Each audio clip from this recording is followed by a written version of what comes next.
নমস্কার, আমি স্বর্ণকমলিকা চক্রবর্তী।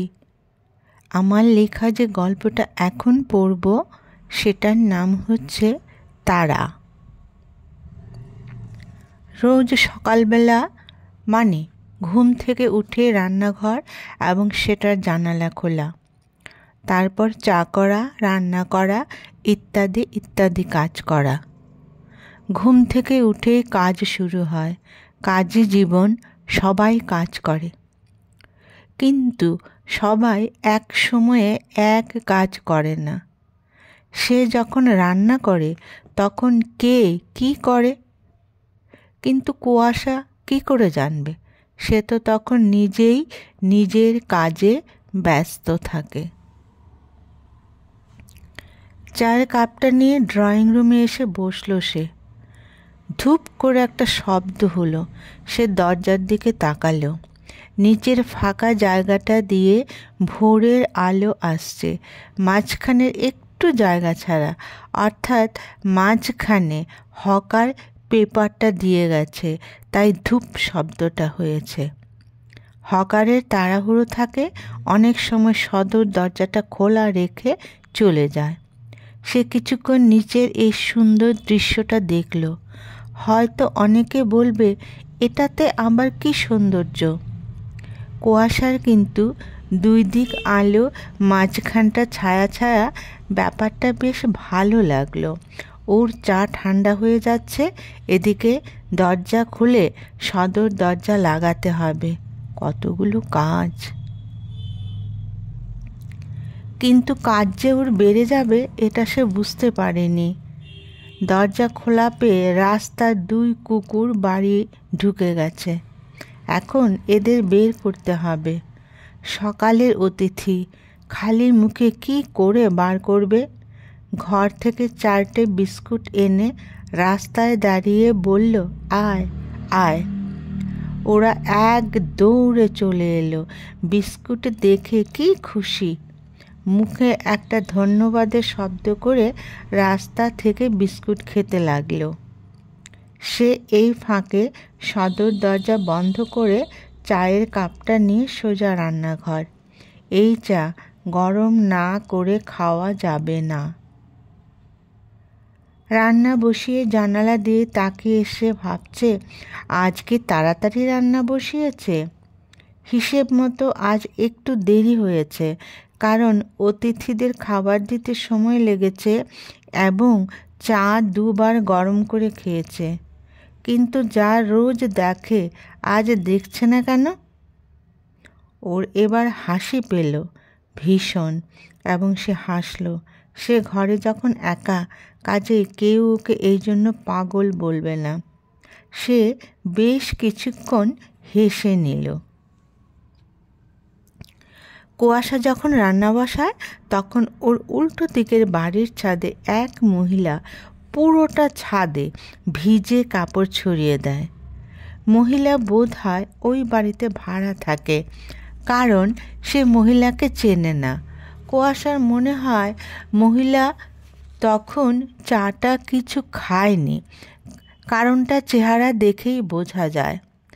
আজ 1 বছর ধরে সে মহিলাকে দেখছে, সাংঘাতিক ব্যস্ত। কাপড়গুলো যে ছড়ায় মনে হয় এক্ষুনি গিয়ে ট্রেন ধরবে। সে তরকারি রান্না করতে করতে যে মহিলার কীর্তিকলাপ ফলো করে সেটা তো আর মহিলা জানে না। জানলে বোধহয় কাপড় ছড়ানোর পরিমাণটা বাড়িয়ে দেবে। অর্ধেক রান্না হয়েছে, ওই মহিলা ছাদে কাপড় ছড়িয়েছে, এমন সময় শোনা গেল, চা বসাও। 2টো বার্নারে রান্না হচ্ছে, আর তখনই পতি দেবতার সুরের ঝংকার। কি আর করবে, একটা বার্নারে চায়ের জল বসালো সে। পুরুষ মানুষের কি মজা, ঘুম থেকে উঠেই শুরু হয়, চা দাও, জল দাও, তোয়ালে দাও, সব হাতে তুলে দিতে হবে। সে শুধু একটা কথাই বলতে পারে, বাজারে যাও। তাও ব্যাগটা হাতে তুলে দিতে হবে, কারণ ব্যাগ কোথায় থাকে সেটা অলিক জানে না। সত্যি পুরুষ মানুষরা কী প্রকৃতির, রান্নাঘরের কি কোথায় আছে কিছু বলতে পারবে না, যেন বাড়ির অতিথি বেড়াতে এসেছে। কোন জিনিস কোথায় আছে সেটা জানার প্রয়োজন নেই। আর বউদের, ওদের নতুন বিয়ে হয়েছে, অতিথি এখনও আসেনি, তারপর তো কীভাবে সব সামাল দেবে ভাবতেই ওর জ্বর এসে যায়। পতিদেবতা অফিস চলে গেছে, কাজও মোটামুটি শেষ। আজ কেন জানি তানাজির কথা খুব মনে হচ্ছে। সে তো এখন অফিসে, নিশ্চয়ই অফিসে সবাইকে নিয়ে গুরুত্বপূর্ণ মিটিংয়ে বসেছে। সবাই বক্তব্য রাখছে, সে নোট করছে। পরে সবার বক্তব্যের উপরে ভিত্তি করে সে ওর ভাষণ রাখবে। কুয়াশা ভাবছে, তানাজি ওর অফিস নিয়ে কি করছে সেটা দেখায় কি ওর এখন কাজ? মোটেই তা নয়। আসলে একটা কথা সত্য যে মানুষ যখন অবসর থাকে তখনই সব চিন্তা ভাবনাগুলো মস্তিষ্কে আসতে থাকে। কলেজ জীবনের বন্ধু তানাজি, এখনও ভালো যোগাযোগ আছে সে সহ আরও অনেক বন্ধুর সাথে। মাঝে মাঝে ওরা একসাথে রেস্টুরেন্টেও যায়। আজ তানাজির কথা মনে হচ্ছে। পরে ফোন করে জিজ্ঞেস করে জেনে নেবে সত্যি সে ওই সময় মিটিংয়ে ব্যস্ত ছিল কি না। অফিস টাইমে খুব জরুরি প্রয়োজন ছাড়া ফোন করতে নেই, এটা জানে কুয়াশা। কুয়াশা শুধু জানলই, বাস্তবটা উপলব্ধি করতে পারল না। আজকাল সবাই চাকরি করছে, ব্যতিক্রম সে। মাঝে মাঝে মনটা একটু একটু খারাপ হয়ে যায়। এই যে চাকরির একটা অভিজ্ঞতা, সেটা বাড়ির লোকদের সঙ্গে শেয়ার করা, এটা সে করতে পারে না। এই জন্যই আজ ওর অফিসে কাজ করা অবস্থায় তানাজির কথা মনে হয়েছে। সে রান্না শেষ করলো, কিন্তু বেরিয়ে যাবার তাড়াটা বুঝতে পারল না। নির্দিষ্ট সময়ে বের হলে সকাল থেকে যে ঘড়িটা দেখে সব করত সেটা সে করে না। ওর এবার কেন জানি মনে একটা হতাশা ফুটে উঠল। চাকরি না করলে তো মনে হচ্ছে এইভাবে দিনগুলো এগিয়ে যাবে, কোনো বৈচিত্র্য আর থাকবে না।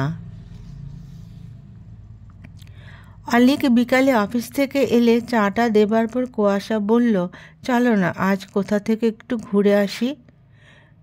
বেশ জিজ্ঞাসু দৃষ্টিতে বইয়ের দিকে তাকালো সে।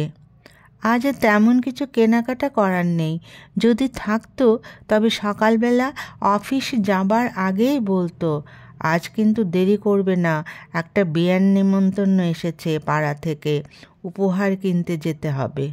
সেও মানসিক প্রস্তুতি নিয়ে রাখে, আজ বউকে নিয়ে দোকানে যেতে হবে এবং উপহারের সঙ্গে এটা সেটা এবং কোনো রেস্টুরেন্টে ঢুকে খাওয়া হবে। কিন্তু আজ আচমকা বিনা নোটিশে, কী ব্যাপার বুঝতে পারছে না সে। বউ ব্যাপারটা বুঝতে পেরে বলল, শুধু কি প্রয়োজনেই বাইরে যাব, এছাড়া যাওয়া যাবে না? অলিক বলল, 100 বার যাওয়া যায়, তুমি তৈরি হয়ে নাও, আমিও হচ্ছি। বউদের তৈরি হতে একটু সময় লাগে এটা সে জানে, তাই আস্তে আস্তে চা মুড়ি ভাজা খেয়ে ড্রেস পরে দেখল কুয়াশা তখনও তৈরি হয়নি। কি গো, আর কতক্ষণ? রজনী যে বয়ে যায়। হাসতে হাসতে বউকে বলল। কুয়াশা বলল, 1 মিনিট, আমি তৈরি হচ্ছি। অলিক জানে এটা 10 মিনিট হবে, তাই সোফায় বসে পেপারটা হাতে নিয়েছে। বউ বলল, চলো। এক ঝলক নিজের কুয়াশার দিকে তাকালো অলিক। সে বাক্যহারা। ওর বউ কোনোদিন এত সাজে না। বলে সে যে কি হবে, সেই তো বাড়ি এসে আবার তুলতে হবে। কিন্তু আজ নিজেকে সে বেশ সুন্দর করে সাজিয়েছে। চোখ ফেরাতে ইচ্ছে করছে না অলিকের। ভালো লাগছে, ভীষণ ভালো লাগছে। কুয়াশা বলল, কি হলো তোমার, আজ নতুন দেখছো আমায়? ওকে জড়িয়ে ধরে বলল, সত্যিই তোমাকে নতুন দেখছি। সাজলে তোমাকে এত সুন্দর দেখায়, জানতাম না তো। কুয়াশা হেসে বলল, এই জন্যই তো সাজতাম না। চলো নাকি বাড়িতেই থাকবে? না না, চলো, তুমি বাইরে যাও, আমি তালাটা লাগিয়ে আসছি। অলিক বুঝতে পারছে কুয়াশার মধ্যে বোধহয় একটা পরিবর্তন এসেছে, কিন্তু কেন এটা সে বুঝতে পারছে না। ওরা দুটিতে বেশ আছে। সে অফিস যায়, বউ ঘর সামলায়। এখনও অতিথির আগমন চাইছে না, যাক না কিছুদিন। কিন্তু কুয়াশার কি হলো? সেদিন বেরোলো, কিন্তু কিছুই কিনল না। শুধু বলল, ভালো কোনো রেস্টুরেন্টে খাবো, চলো যাই। দুজনে খেয়ে বাড়ি এলো। বেড়ানো শেষ। অলিকের মনে হলো যে সে বোধহয় কুয়াশাকে ঠিক বুঝতে পারছে না। কি ব্যাপার, তুমি একা একা কোথাও যাবে নাকি? এত সেজেছ। অফিস থেকে এসেই অলিক দেখে বউ একদম বাইরে যাবার জন্য তৈরি। অন্যদিন সে অফিস থেকে এলে চা খাবার পর সে তৈরি হয়, আর আজ কোথায় যাবে কিছু জানে না সে। অলিক বলল, কি গো, আজ চা খাবো না? কুয়াশা হেসে বলল, কেন নয়, করে দিচ্ছি। তাড়াতাড়ি রান্নাঘরে গিয়ে চা এবং সঙ্গে টা নিয়ে এলো কুয়াশা। বলল, শোনো, তুমি অফিস যাবার পর উল্টো দিকের বাড়ির দিদি এসেছিল। ছেলের আজ জন্মদিন, তাই আমি তৈরি হয়েছি। তোমাকে বলেনি, বলেছে ছোট অনুষ্ঠান, সবাইকে সেজন্য বলেনি। বলেছে যখন যেতে তো হবেই, তাই না? অলিক বলল, তা যাবে, কিন্তু উপহার ছাড়া? কুয়াশা হেসে বলল, তুমি কি গো, আমি কি এত বোকা নাকি? আরে দোকানে গেলে আমি অতিরিক্ত জিনিস কিনি কেন? এই রকম পরিস্থিতির জন্যই। নেমন্তন্ন করলো আজ দুপুরবেলা। আজই জন্মদিন, কখন উপহার কিনব? আমার কাছে একটা উপহার আছে, সেটাই নিয়ে যাচ্ছি। প্যাকেট করে ফেলেছি, এখন আর খুলতে পারবো না। ওই যে সেদিন একটা চাইনিজ স্টিকার ও দাবার বোর্ড কিনেছিলাম, তুমি বলেছিলে একা একা খেলবো নাকি, সেটা আমি খেলিনি, রেখে দিয়েছিলাম, সেটাই নিয়েছি। ছেলেটা 6 বছর পূর্ণ হবে, এখন বন্ধুদের সাথে খেলতে পারবে। অলিক বলল, আমার বুদ্ধিমতী বউ, যাও তাড়াতাড়ি চলে এসো। কুয়াশা গিয়ে দেখলো খুব বেশি মানুষ নেই। কেক কাটার প্রস্তুতি চলছে। ওই ভাড়াটে মহিলা বলল, আপনাকে রোজ আমি রান্না করতে দেখি। কুয়াশা হেসে বলল, আমিও আপনাকে কাপড় ছড়াতে দেখি। মহিলা বলল, চলুন আমার ঘরে, কেক কাটার সময় আসব। কুয়াশা বইতে পড়েছে ছবির মতো ঘর। বাস্তবে আজ দেখতে পেল ঘর একটা ছবি। সে প্রথম ওর জীবনে এমন সাজানো নিপাট ঘর দেখল। মুখে বলল, আপনি ভীষণ সুন্দর গোছানো মহিলা, ভীষণ ভালো লাগছে আপনার পারিপাট্য দেখে। মহিলা হেসে বলল, কি করব বলুন, চাকরি তো করি না, তাই নির্দিষ্ট সময়ে কাজ শেষ করে অফিস যাওয়ার তাড়া তো জীবনে উপলব্ধি করতে পারলাম না। তাই নিজের জীবনটাকেই আমি এখন অফিস ধরার পর্যায়ে নিয়ে গেছি। কুয়াশা বলল, কি করে? মহিলা বলল, সকালে উঠে আমি কয়েক বালতি কাপড় কাচি। দরকার নেই হয়তো, তবু দেখবেন আমি খুব দ্রুত ভেজা কাপড় মেলি। আপনি হয়তো আমাকে দেখে ভাবেন, তিনি কি এখন বাস ধরবেন নাকি? কি জানেন, রোজ বাইরে গিয়ে চাকরি করার ব্যাপারটা তো বুঝতে পারলাম না। তাই সকালবেলা আমি এমনভাবে কাজ করি যেন মনে হয় এতটার সময় আমি বেরোবো। তাতে কাজও তাড়াতাড়ি হয়, ভালোও লাগে। সারাদিন তো ঘর নিয়েই আছি। এটাই আমার চাকরি, এটাই আমার কাজ। আমার এই চাকরিতে কোনো ছুটি নেই, রোজ ডিউটি। দিদি ডাক দিলেন, কেক কাটা হবে। কুয়াশা এই ভাড়াটে দিদির কথা ভাবছে।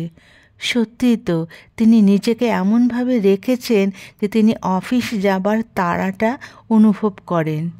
কেক খেয়ে মিষ্টি খেয়ে কুয়াশা বাড়ি এলো। অলিক বসে বসে পেপার পড়ছে।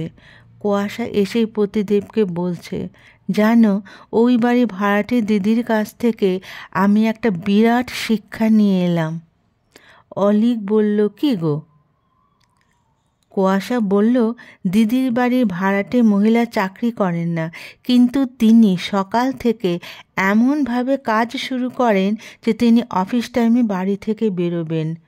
না হলে কি হয়, আছেই তো সারাদিন, করব আস্তে আস্তে, কোনো তাড়া থাকে না, আর কাজও সুন্দর হয় না। মহিলার ঘরটা ছবির মতো গোছানো। আমারও বেশ কয়েকদিন ধরে কেন জানি বোর লাগছিল, কেমন ঢিলেমে ভাব, সত্যিই ভালো লাগছিল না। তাই তো সেদিন একটু ঘুরে এলাম তুমি অফিস থেকে আসার পর। আগামীকাল থেকে আমিও কাজ করব এমনভাবে যেন আমাকে এই সময়ের মধ্যে কাজটা শেষ করতেই হবে। তাহলে কাজও অনেক বেশি হবে আর ভালোও লাগবে। বাড়ির কাজ করা, এটাই তো আমার চাকরি। কাজেই এখানেও সময়ের একটা ব্যাপার থাকবে, তাড়া থাকবে, বুঝেছ? অলিক হেসে বলল, তুমি ভালোই বলেছ। বাইরের চাকরির থেকে বাড়ির চাকরি আরও কষ্ট, কত রকমের কাজ করতে হবে। আগামীকাল তুমি এই চাকরিতে যোগদান করবে, মাস গেলে মাইনে দেব আমি। দুজনই প্রাণখোলা একটা হাসি দিল। কুয়াশা ভীষণ খুশি ও আনন্দিত। এখন থেকে সেও মাইনে পাবে। নমস্কার।